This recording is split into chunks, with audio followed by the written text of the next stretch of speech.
Picture this. In an era where politics tears at the very fabric of family bonds, a Hollywood power couple opens up about the heartbreaking toll of ideological clashes, and it's a story that might hit closer to home than you think. It's no secret that entertainment and politics often collide, but when it comes to Jimmy Kimmel and his wife Molly McNearney, the divide has become deeply personal. For those unfamiliar, Jimmy Kimmel is the witty host of Jimmy Kimmel Live. Known for his sharp humor and unfiltered takes, lately his public sparring with former President Donald Trump, think biting monologues criticizing policies and decisions, has turned into a major family stressor for Molly. She recently shared these raw emotions during an episode of the We Can Do Hard Things podcast, painting a vivid picture of how political differences can fracture even the closest relationships. And this is the part most people miss. It's not just about policy debates. It's about feeling like your loved ones are aligning against your own life and values. Molly, who serves as an executive producer for her husband's show, admitted that the situation has been incredibly tough. It's definitely been challenging, she said, echoing the strain of navigating holidays or gatherings where conservative relatives staunchly support Trump. Imagine trying to enjoy a family dinner, only to have underlying tensions bubble up because of differing views on leadership. She elaborated that her husband's ongoing public battles against Trump make it feel like a direct conflict with her own kin. It hurts me so much because of the personal relationship I now have where my husband is out there fighting this man, she explained. To her, voting for Trump isn't merely a ballot choice. It's like casting a vote against her, Jimmy, and their family unit. This personalization amplifies the pain, turning abstract politics into a tangible family rift. Tragically, this divide has led to irreversible losses. Molly revealed that she's unfortunately severed ties with some family members over these issues. A stark reminder of how deep ideological gaps can run. But here's where it gets controversial. She frames this not as a simple Republican versus Democrat showdown, but as a clash of core family values. Growing up with strong Christian beliefs, Molly was raised to prioritize compassion, think helping the sick, uplifting the poor, and fostering community. Yet, she doesn't see these principles reflected in the current Republican platform, at least not in the ways she feels are necessary. Is this a fair generalization, or does it overlook the complexities of political parties and individual motivations?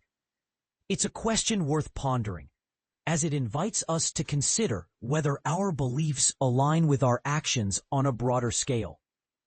This internal turmoil has taken a toll on her well-being.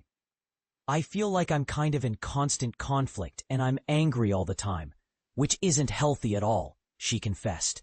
Every negative news story about Trump's policies now triggers immediate frustration directed at specific relatives. Those aunts, uncles, and cousins she blames for enabling it.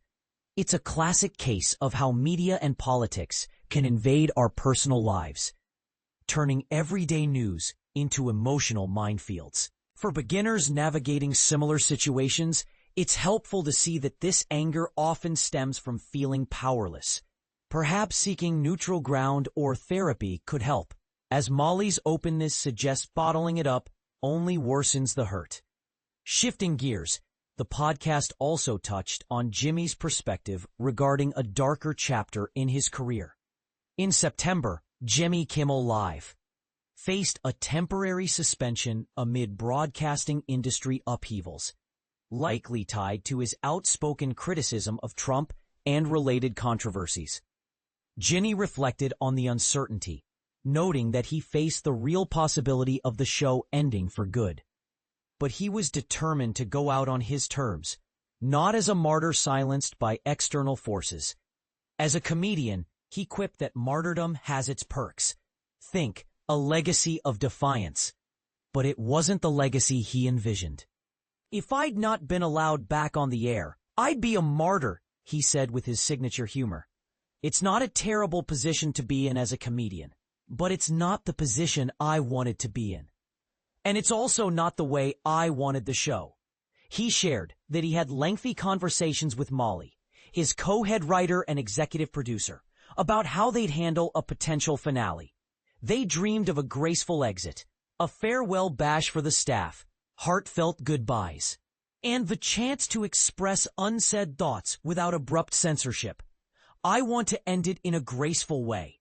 I want to have a farewell party with our staff. I want to do all those things, he added, emphasizing the injustice of an untimely shutdown. Reflecting on nearly 23 years hosting the show, it'll hit that milestone in January, Jimmy underscored the deep roots and relationships built over decades. For context, shows like his often become cultural touchstones, influencing public discourse through comedy. Imagine how jarring it would be if something so integral to nightly routines vanished overnight. In wrapping up, this candid discussion from Molly and Jimmy highlights a broader societal issue: how politics can erode personal connections, especially when intertwined with high-profile feuds. And this is the part most people miss: the subtle counterpoint that while political differences are real, perhaps there's room for empathy across lines. Could families bridge these gaps by focusing on shared values like love and respect, rather than letting elections dictate bonds? We invite you to chime in. Do you see politics as a family divider in your life? Have you lost relationships over ideological clashes, or found ways to coexist peacefully? Share your stories and opinions in the comments. Let's discuss whether it's possible to keep family first, no matter the ballot.